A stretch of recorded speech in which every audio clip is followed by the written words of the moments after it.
wherever he went. I lost my usher.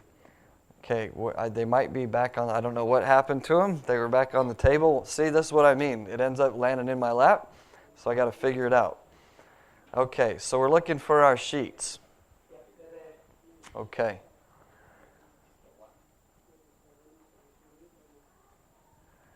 All right, so we should have, this is, we can go ahead and put those, the PowerPoint presentation up, and we're going to try a new system, see what happens here. So we've started this lesson. I think we got to the bottom of page 1, is that right? So what I might do is, for those who missed it, we'll just quickly go back through these few things without reading all of the verses, and we'll fill them in, and let's see if my little device will work. All right. So it should be a character study on Abraham, on Abram. Let's try to get through 4 or 5, maybe 6 pages. Let's see how we go today. I'm in no rush. Yeah, we finished that last week and started this one. Yeah. So you need this one on Abraham, important characters of Abraham. Did we hand those out? Where the new ones? Do we have the new sheets? Those are handed out. So Tony needs one, Netta needs one. And if you can't see, is there none left? Okay, I left a note about if there's not enough, what we need to do. So that should be followed now.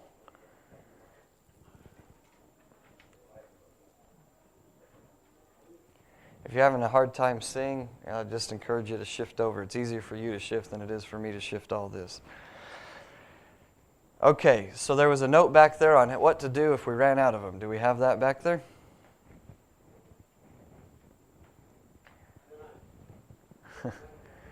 Okay, we'll do this. Go into the archive. I can do that, but if I do, you'll lose focus here and you won't be able to do what you're going to do. Oh, because that can only do one at a time. If I do anything on the computer here, you can't do what you're doing. Well, go ahead. We'll just chat. So it's in the archive. Actually, that would be great, except it just doesn't work as well as you'd like for it to. The copier's not working. What else can happen? So if you go into archive, and then you go into Pastor Beier's files, and then should be important documents, and then there should be an Abraham student version. And that's printed on regular A5 sheets, 2 sides. We're doing 1 through 4. I've got 5 and 6 with me here. And we're doing both sides. So how many of those do we need? So Tony, just one set. Let's print 5. Yeah, let's print 5. So did you find them okay? All right, folks, bear with me.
To go without the notes. I'm sorry, guys. Something's wrong with the printer. It's not working properly, so we're just going to go ahead and start.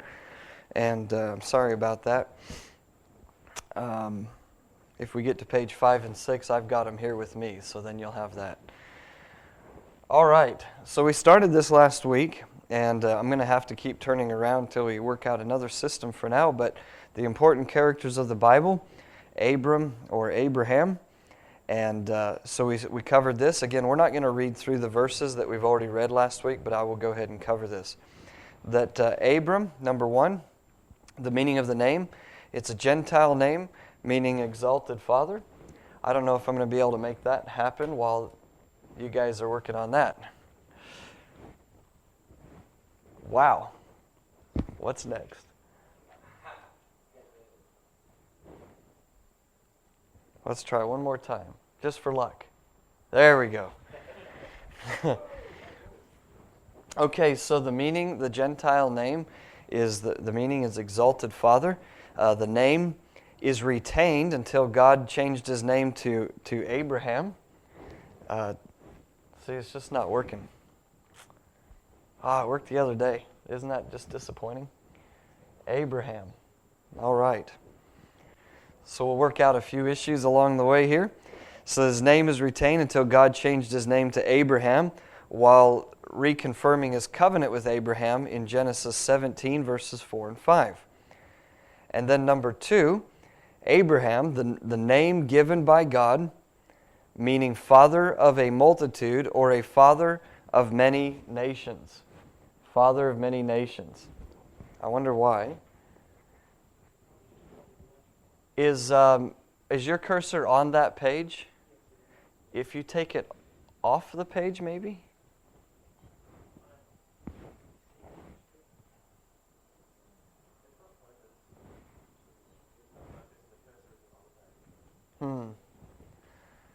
Well, guys, it worked. Now it doesn't work. That blank right there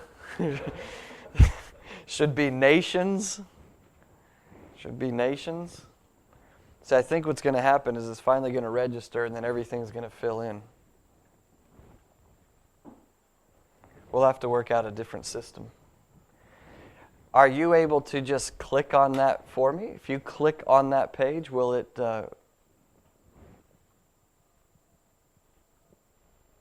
There you go. So if you don't mind, I'll say click or whatever. All right, some systems don't work as well as others. We'll have to work out the bugs.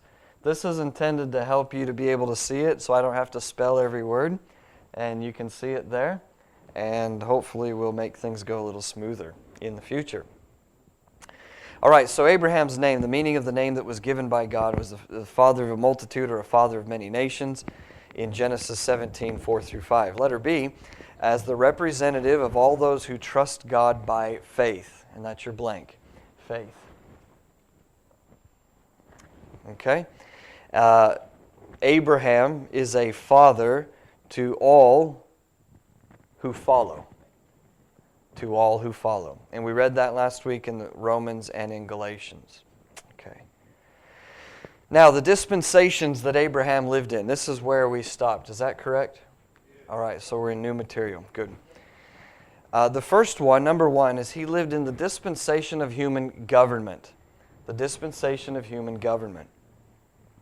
On our next page, the dispensation of human government. Here's what we learn in that dispensation, is that man proved that he is incapable of governing himself in a godly way.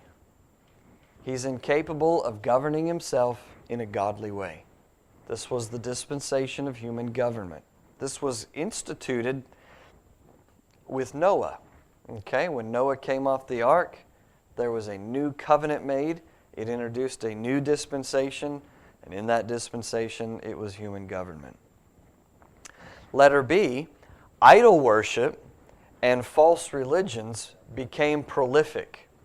Idol worship and false religions became prolific.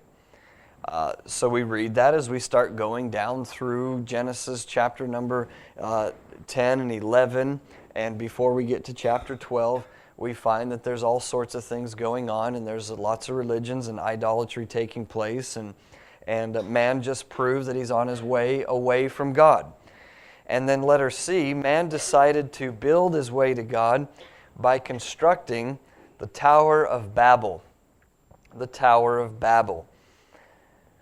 Now, the Tower of Babel is a study all by itself. Okay? And, you know, it represents a people, a name, a position, a city, and a religion, and a philosophy. This is what Babel represents. But amongst other things, it represented a man-made religion and rebellion toward God. So let's look at Genesis chapter number 11. Genesis chapter number 11.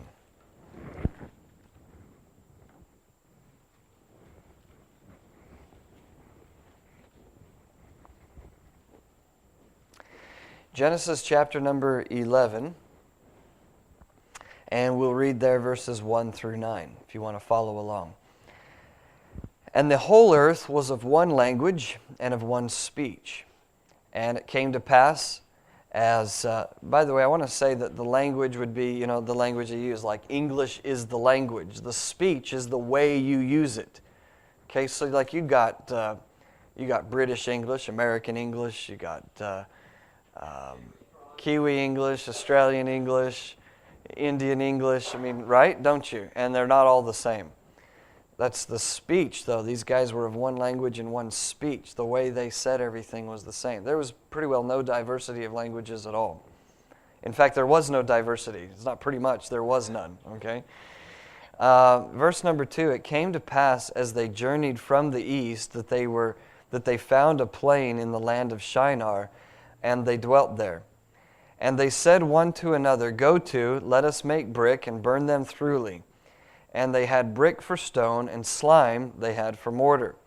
And they said, Go to, let us build us a city and a tower, whose top may reach unto heaven, and let us make us a name. Now that's key right there in verse number 4. Let us make us a name.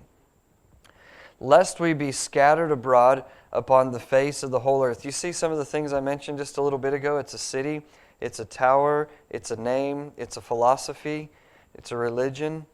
Verse number 5. And the Lord came down to see the city and the tower which the children of men builded. And the Lord said, Behold, the people is one, and they have all one language, and this they begin to do. And now nothing will be restrained from them which they have imagined to do. So the Lord is acknowledging that man can do a lot. Okay? It's not going to be restrained from them. So he said in verse number 7, Go to, let us go down, and there confound their language, that they may not understand one another's speech. So now the language is going to be mixed up. The speech is going to be mixed up. Things will be said differently. All right? In Spanish, you would say the house, big and red. That's a house, big and red. Right? That's how, if you translate it, literally, that's how it would be. The house, big and red. La casa roja y grande en roja. Yeah? Something like that. Like that. You wouldn't... Yeah. That'll do. That'll do. We'll let that slip. But we don't say it that way in English. We say the big red house. So the language is changing and the speech is going to change. How you describe things. Now that's important because that's what causes things so difficult. To be so difficult. Even if you can translate, you got to not only understand the language itself, but how the language is constructed. If you really want to get it right. Okay, so it's very important. Now verse number 8. So the Lord scattered them abroad from thence upon the face of all the earth, and they left off to build the city. Therefore is the name of it called Babel, confusion, because the Lord did there confound the language of all the earth, and from thence did the Lord scatter them abroad upon the face of all the earth. So we see there that it's a man-made religion there at Babel, and it's rebellion toward God. They were going to work their way to heaven, and let's go ahead and read this. The Lord had told them to multiply and replenish the earth, which included leaving, is your blank, leaving a central location and occupying the earth. Man decided to come together, is your next blank, and build the tower. So it's a rebellion against God. They're not scattering, they're not leaving, they're not spreading over the face of the earth, they're coming together. Now, this is in man to do this. We just cannot seem to get away from this. So we formed the United Nations. Okay, we form all of these. Since the early 90s, the talk has been a one world government. Not just, in conspiracy, but in just open conversation. To have a one world government. To be governed by a single individual. Now, the problem is nobody can agree on who's going to do the governing. But that's where the Antichrist will step in and fix that up. They want a new world order. They want absolute unity at all cost. The cost of truth, the cost of lives even, which is odd, but at the cost of human life, they want unity. So man just seems to have this in them that they want to always come together, and hand in hand with that is a rejection of the true religion of God for man's religion to work God out on his own. Now that can be in the form of just humanism, which is the primary one, that basically man is God and man governs himself and man controls himself and we're a law unto ourselves. So there's humanism, but it comes out in forms like atheism, which is a form of humanism because you make yourself God to declare there is no God. Agnosticism, and all of these other things that come in. All of this is just like Babel. It's the same thing. Man is determined to do it his way, rebel against God, and so you see there in Genesis 11 that this man-made religion came about because of man's rebellion. All right, and then point number 2 is the blank there is promise. Promise. This is the second dispensation that Abraham lived in. So he was raised up to become an adult during the time of human government. It was when he was an adult and he leaves in Chaldee that the new dispensation of promise comes in. Letter A, it's referred to as promise because it is during the time when God had promised a son. Is your blank? He promised a son to Abram, through which all families or nations of the earth would be blessed. We've covered this before. I don't want to go into great length on it. But all the families or all the nations, it's the same word.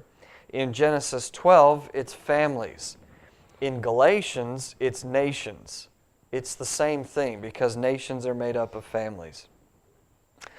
The central man of this dispensation is Abraham, who is living according to a promise. Again, is your blank, on behalf of the nation that was to come from his descendants.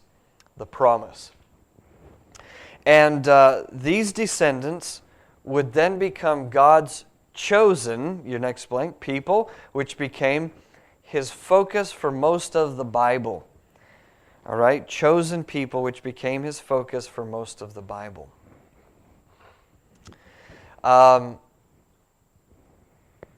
Israel, we understand who that is. This is the central man. This is the father of the nation. Letter C, Abraham was responsible to believe and obey God. To believe and obey God. This included that he stay in the land that God sent him to, the land of Canaan, trust the Lord to be his protector, and also to trust the Lord for children. That was the promise that he was going to have to go by. All right, Abraham went through periods of unbelief. He went through periods of unbelief. So while he's the father of faith, he's still like you and I, and he still had problems at times of not believing God, of having problems with faith. However, the dispensation of promise is based upon an unconditional covenant. And this unconditional covenant is the one that God made with Abram. Now, a covenant, you remember, is a contract between two people. It's an agreement between two people where there are generally conditions laid down. But in this covenant, there's a couple of them in the Bible, in this covenant, There was no condition on this aspect of it. Now, those of you that I've taught the class on dispensational truth, I think I actually said it was a conditional covenant. The condition of being a part of this covenant is going to be circumcision. The unconditional part of the covenant is that God is going to give him land, he's going to give him a family, and he's made these all according to promise, okay? So it goes both ways, and so I've put unconditional there, and I don't want to confuse you guys that I've taught this to in the past. It's conditional in so much that circumcision becomes the sign of the covenant. However, Abram received this covenant before he was circumcised. So there is a crossover in there, and that's why I say conditional, unconditional. Let's call it unconditional this time. And you say, that's confusing. Well, when you work it out, you tell me how to put it down on paper, and we'll do it that way. All right, so I'm on page number 4. And top of that page, if we're able to go to the next one. Can we go to, yeah, there we go. Okay, it's working. Whew. If I can just get my clicker to work. Therefore, in spite of the ultimate failure of man, God would keep his promise and fulfill his word because of the unconditional nature of the covenant. Yet, the consequences of unbelief remain for the following generations. Great spiritual lesson. Consequences remain. So just number 3, a note. God changed the dispensation at a later time, but the effects, in your blank, of his promises were carried out through the subsequent dispensations. So there will be a change. From the Abrahamic covenant and the dispensation of promise, you're going to have a dispensation of law, which follows, which is based on a Mosaic covenant. Okay? And then included in that is a Davidic covenant and a Palestinian covenant, which all fall underneath the dispensation of law. Okay? Letter C. We're moving too quickly. That's unusual for me. But we're going to run into the end of your notes in a short time here. Basic truths concerning Abraham. Number 1, God called Abraham out of Ur in order to establish a covenant with him. All right, I want you to please, we're going to read these. Let me get some help reading this morning. Rod, if you would read Genesis 12, 1-3, and Bill, if you would read Nehemiah 9, verse number 7. God called him out of Ur in order to make a covenant with him. We're going to come to, at the end of this, we're going to come to the application of it and what we learn about God through all this. Genesis 12, 1-3. Now the Lord had said unto Abraham, Get thee out of thy country, and from thy kindred, and from thy father's house, unto a land that I will show thee. I will make thee a great nation, and I will bless thee, and make thy name great. Thou shalt be a blessing. And I will bless them that bless thee, and curse them that curse thee, and in thee shall all families of the earth be blessed. All right, so I want you to notice there that God said in verse number 1, you get out of your country, and then the result of getting out was, I'm going to make this covenant with you, which he gives the terms of the covenant. Now look at Nehemiah, or just read Nehemiah 9 and verse number 7.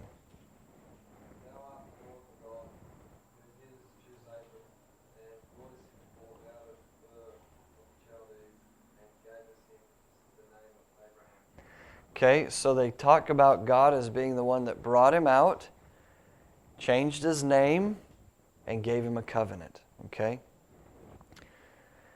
All right. The covenant that God was making with Abraham included these things. Before we go on through this, let me go ahead and maybe have a couple guys pass these out. This is page 5 and 6 of the notes. I just wasn't sure how we were going to go today, so I'm glad I prepared.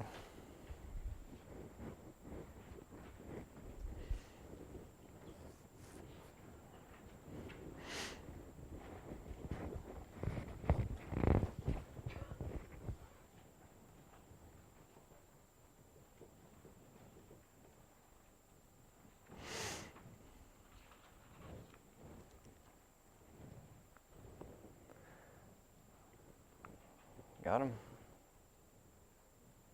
Okie doke. The covenant that God was making with Abram included this, or with Abraham if you like. Letter A, making a great nation out of Abram. He's going to make a great nation out of him. And the second one, that he was going to be blessing Abram. He would bless Abram. Letter C, he would give Abram a great name. A great name. All of these things that we can look at it and see, this is just a part of history, it's a fact, that we can see that God has done all of this. Christianity and Islam, both of them point themselves back, in theory, to Abraham, but Abraham is a very popular name. People like to go back to Abraham. They see the significance of him.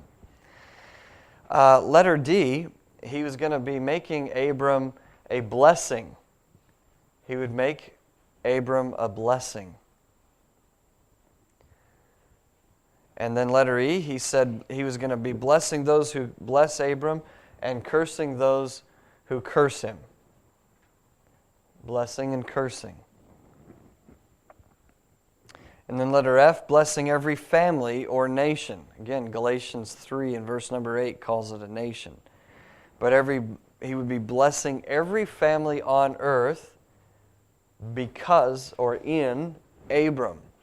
That's a pretty important statement. Every family?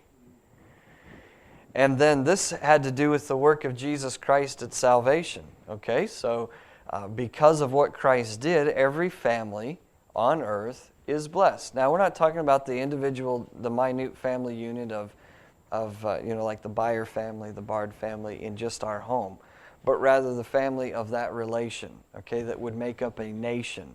Every nation has been touched by the gospel of Jesus Christ.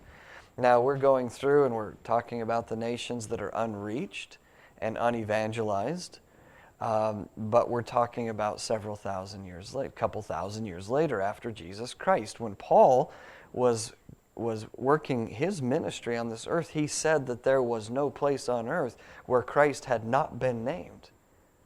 Every nation had heard, which means every family had heard. Okay? So it has to do with the work of Jesus Christ in salvation. Every family has been blessed. But isn't it a blessing when it does come to our individual families? Yes, it is. All right, number 2. When Abram left, he did not know where he was going. That's faith. Now the Lord had said unto Abram, Get thee out of thy country, and from thy kindred, and from thy father's house, unto a land that I will, in the future, show thee. Leave. Where am I going? I'll let you know when you get there. Faith. This is part of the reason he's considered a man of faith. Nathan, would you mind grabbing real quick Hebrews 11:8 and reading that for us? Hebrews 11:8.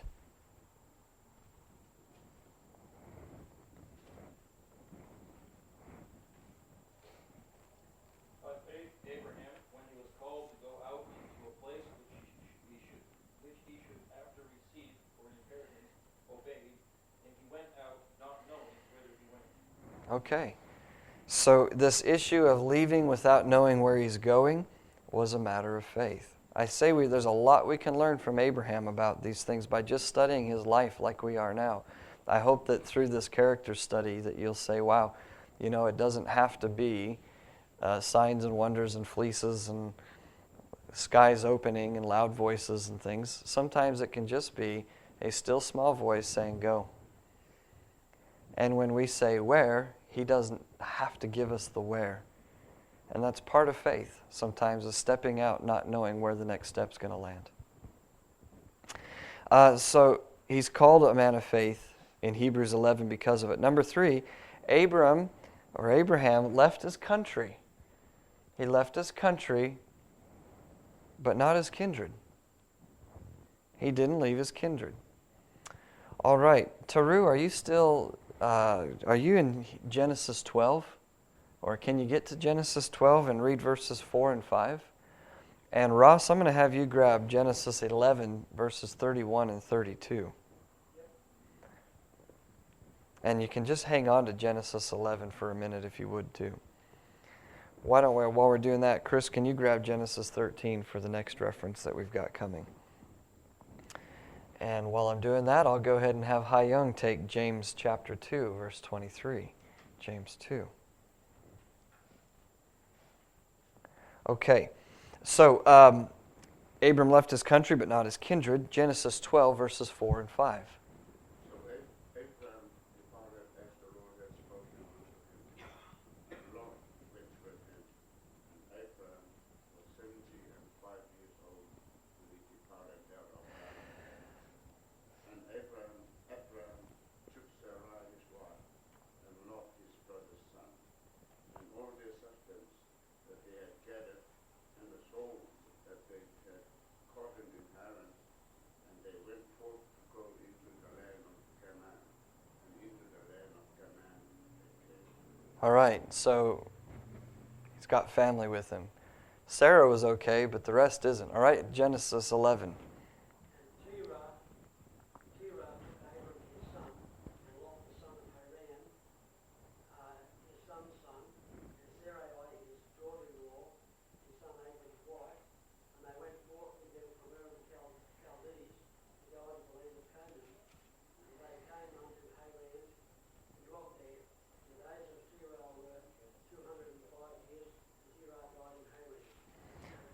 Okay, so you see that there's an initial calling to leave, and Abram obviously talked to his father, and his father Terah said, "Yeah, okay, let's do this thing."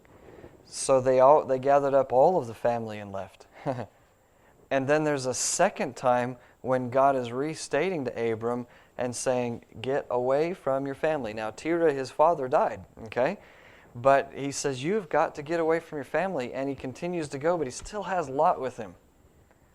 So Abram is having a difficult time walking away from family. Now, I'm talking about Kevin Beier here, okay? I don't understand that because it's not a big deal for me. When we came to Australia, you know, we hugged, we shed a few tears and got on a plane, and I left my family, and here I am. I mean, after that it was, well, that's just another step in life, and it's no big deal, you know. There wasn't Skype in those days just yet, or if there was, I knew nothing about it. And phone calls to America were incredibly expensive, and the other way, you know, only 11 and a half, 12 years ago, this is the way it was. And so we talked when we could, and that was just it, but it didn't worry me. However, I know that there's some people that if their family moves more than just a kilometer or two away, that it is almost the end of the world. It is almost, I don't know how God could expect so much of us. And so I understand that with different families and with different cultures, that can be the case. And I think that what we're dealing with here is that Abram had that culture to say, but I'm willing to go, Lord, but, you know, my father, my nephew, I've raised my nephew. I've taken care of him. He's my responsibility. God, you're asking me to leave. You know, that can't possibly be what God means. Everybody, you come with us. And that's what I think's going on there. So I don't want to be critical of him, but I still say it's a lapse in faith because he couldn't just seem to obey God completely on this until a little while later. So he left his country, but not his kindred, and they left because God called Abram. Number 4, Abram eventually separated from his family when his father died. He eventually separates. Verse number 31, Terah took Abram his son, and Lot the son of Haran his son's son, and Sarah his daughter-in-law, and his son Abram's wife, and they went forth from Ur the Chaldees to go into the land of Canaan, and so forth. So he separates. Here's what happened. Lot moves to Sodom. So he's now separated from his father, has to be. Days of Terah were 205 years and Terah died. All right, you're not going to hang out with him any longer. No more fellowship at home. But there's still the problem of Lot. So go to Genesis chapter 13, and Chris, if you'd read that for us. Then Lot chose him all of the plain of Jordan, and Lot journeyed east, and they separated themselves one from the other. Abram dwelt in the land of Canaan, and Lot dwelt in the cities of the plain, and pitched his tent towards Okay, so that's that old famous passage about pitching your tent towards Sodom. And but now Abraham he's finally obeying God completely. He's separated from his family. His father's dead. Lot's gone his way.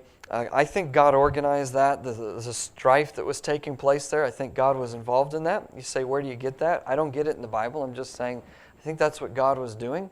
And if I needed to fall back on a verse, I would go to Paul and Barnabas. And I think that even though there was strife amongst them, and that we look at it and say, Paul was probably wrong in that. I think God organized that. And I think he set that up because he needed Barnabas to be in a different place with a different person, and he needed Silas and Paul to work together. So you can take that and run with it, do whatever you want to with that, but I just believe that that is part of what God designs, and because of certain disobediences on Abram's part, he allowed there to be strife there. He designed it so that Abram would eventually separate from Lot. If they're always getting along, there's never going to be a reason to go. Abram never gets to fulfill the covenant, and God's got to choose a different man. You see? I don't care if you believe that or not. It doesn't worry me either way. It's not going to change what I believe, but I'm just throwing that out there for you to consider, okay? Where are we? Letter number 5. This is speaking of Abraham. Abram, he became a friend to God. He became a friend to God. All right, James chapter 2, verse number 23.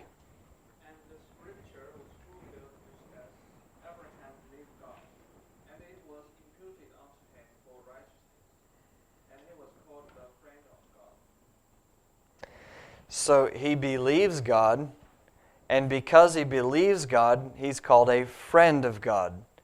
Now, we can say, and look, I've done it, and I've heard preaching done this way. Bless God, I want to be the friend of God. Then obey him. Just listen to what he says and do it, and you'll be his friend. That's what it takes to be a friend. Okay? Isn't that what it says about Abram? He believed what God said, and he was called the friend of God. So you want to be his friend? Obey him. Jesus Christ said, if you love me, keep my commandments. Why do you call me Lord? Lord, Lord, do not the things which I say. He said in 1 John, if you really want to prove that you love the brethren and you love God, then just obey what he says. So it's about believing and obeying, and you can't obey unless you believe. All right, so letter D, next page. Letter D, the significant events in Abram's life.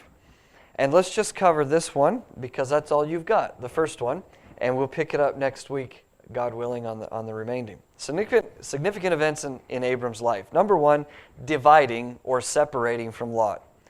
Dividing or separating from Lot. That's a significant event in his life. It was needed. Letter A, Abram was finally compliant with God's original command. Now, do you see that what God was doing through all this? He's still leading Abram, still taking him step by step through this thing, but until he's fully compliant, he cannot fulfill the covenant that he wants to make with him. He won't fulfill that covenant. So God needs Abram to obey, to be compliant. Once he does, now God begins to bring all of this thing into fruition. In fact, just look here. Well, no, I'm going to get ahead of myself. Don't look anywhere. Just look at your notes. Don't look at your notes. Look up here. That's where the blanks are being filled in. Abram was finally compliant with God's original command. Letter B, God used the conflict between the two men's herdsmen in order to bring about his will. Okay? And we read about this in verses 5 through 13. So if you still got your Bible open, go to Genesis 13, verse 5, and you can follow along, and I'll read this. And Lot also, which went with Abram, had flocks and herds and tents. If you want to know why I keep saying Abram or Abraham, that's why, because the name change doesn't come until he's finally compliant. Verse number 6, and the land was not able to bear them, that they might dwell together, for their substance was great, so that they could not dwell together. There was a strife between the herdmen of Abram's cattle and the herdmen of Lot's cattle, and the Canaanite and the Perizzite dwelled with them in the land. They dwelled then in the land. And Abram said unto Lot, let there be no strife, I pray thee, between me and thee. Remember, their close family. And between my herdmen and thy herdmen, for we be brethren. Is not the whole land before thee? Now watch the humility of Abram. separate thyself, I pray thee, from me. If thou wilt take the left hand, then I will go to the right. If thou depart to the right hand, then I will go to the left. Do you think it's possible that while all this is going on, Abram is laying awake at night and the Lord's been working on his conscience and working on his mind about Genesis 12? Abram, get thee from thy kindred and from thy country and from thy get away from that. Do you think that's ticking over? Hey, Abram, your herdmen and my herdmen are having a bit of trouble, and quite frankly, I don't think you have a right. And well, Lot, look, there doesn't need to be strife. Look, I'll move my guys over here, you move your guys over there. And a few days later, more strife. This isn't working out. Oh, you get the best springs where you're at, all right. I'll move to the lower fields where there's not as good as springs, a little bit of grass. You can have, and just strife, just whatever. And maybe he's laying awake at night thinking, okay, God specifically said to me to separate. And things just aren't going well. I can only see one solution to this. And the solution is, we got to separate. And so he says that to Lot. Separate, but here's what I'm going to do. I'm not going to make the plans anymore. You make them. Whatever you do, I'm going to go the opposite direction. Do you see that? Is everybody with me? So I'm just trying to put this thing into a realistic context and say, how does this all work out? Well, I think that's what's going on. So he said, I don't want to be in a fight with you, Lot. That's not my point. So, let's not have strife. Verse 9, it's not the whole land before thee. Separate thyself, I pray thee, from me. If thou wilt take the left hand, I will go to the right. If thou depart to the right hand, then I'll go to the left. And Lot lifted up his eyes and beheld all the plain of Jordan, that it was well watered everywhere, before the Lord destroyed Sodom and Gomorrah, even as the garden of the Lord, like the land of Egypt, as thou comest unto Zoar. Then Lot chose him all the plain of Jordan, and Lot journeyed east, and they separated themselves the one from the other. And Abram dwelled in the land of Canaan, and Lot dwelled in the cities of the plain, and pitched his tent toward Sodom. But the men of Sodom were wicked and sinners before the Lord exceedingly. All right, so we see, again, that we see all this unfolding. We see the conflict taking place that helped to bring about God's will. Letter C. As soon as Abram and Lot separated, God was then able to proceed with His covenant with Abram. And that's exactly what we find then in verses 14 through 17. And the Lord said unto Abram, after that Lot was separated.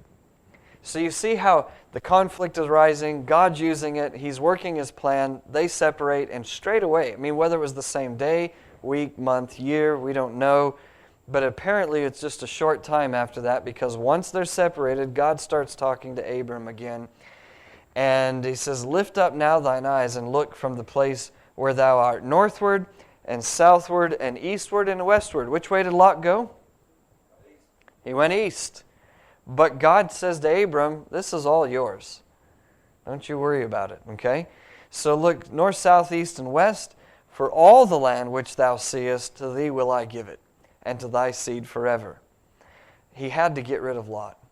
And I will make thy seed as the dust of the earth, and if a man can number the dust of the earth, then shall thy seed also be numbered. Arise, walk through the land in the length of it and in the breadth of it, and I will give it unto thee. Then Abram removed his tent, and came and dwelt in the plain of Mamre, which is in Hebron, and built there an altar unto the Lord.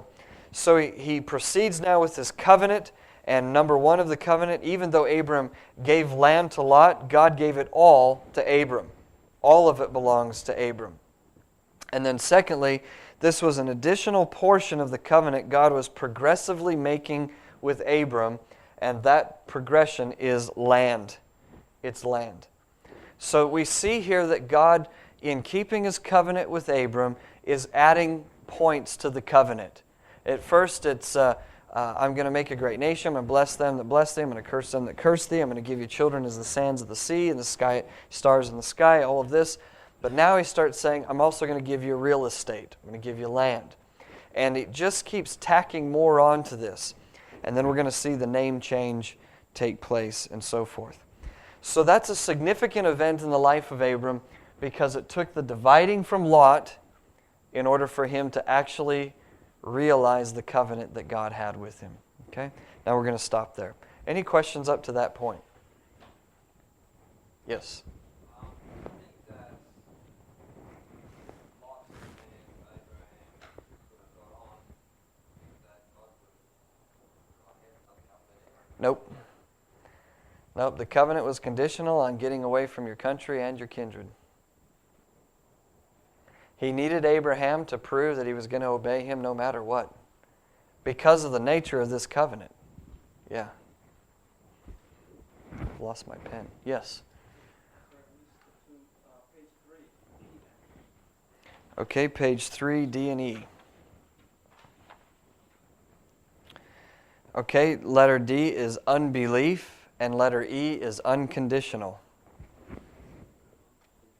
Unbelief and unconditional.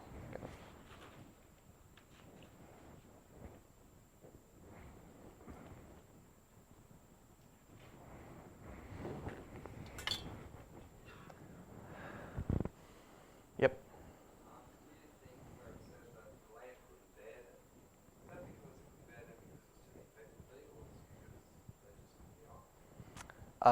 I guess I don't know what I want to think. It would only be opinion. All right, what do I think? I think maybe because they had so much that it just wasn't able to. So there was going to be fights and conflicts over who got what food and how much water. No. But you see there in verse number 6 of chapter 13, the land was not able to bear them that they might dwell together for their substance was great, so that they could not dwell together. So it had to do with their substance.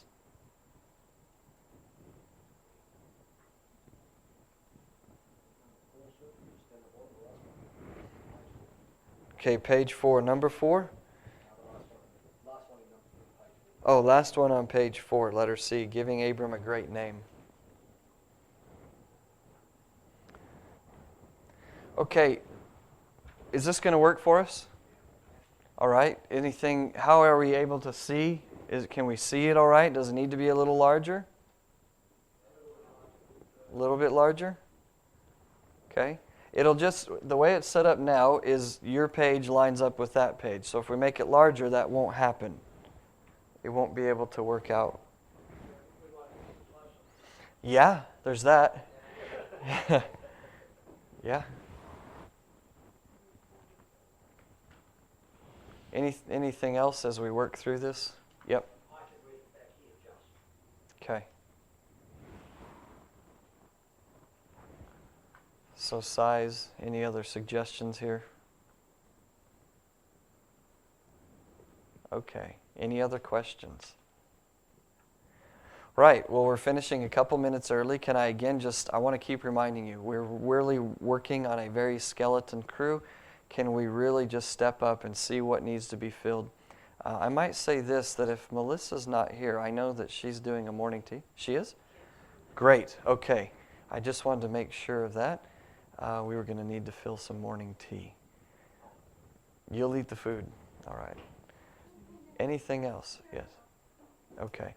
Just sort of see what needs to happen. If you see something missing, if you'd step into that. We do not have a piano player today. We're going to be on the guitar. And so you won't be able to hear the piano start playing to get us moving. We'll ring bells and try to get everybody back in that way if you can help with that too. All right, Father, thank you for the day. Thank you for these that are here. And I pray that you will bless our meeting together today. Lord, it's just so reminiscent of the early days of starting my first church. And we had no piano for 2 years. And Lord, we got by just fine. It was wonderful. And just thinking about, in so many ways, the blessings that come with not having everything that we need at our fingertips all the time. And I want to say thank you for that today. And I pray that you'll bless our service and give us a spirit of a servant's attitude and just a ministering attitude toward others. God, thank you for our Sunday school hour today. Please help us as we refine some of these details and try to just make it a little bit easier for people to see and to understand and to follow along. Also bless the understanding that we have concerning Abram and the people that we're studying. Lord, they are just wonderful lessons to learn in life. Now we ask for you to bless the service coming. Please bring in some visitors today. and please help us as we serve you in Jesus' name for his sake. Amen.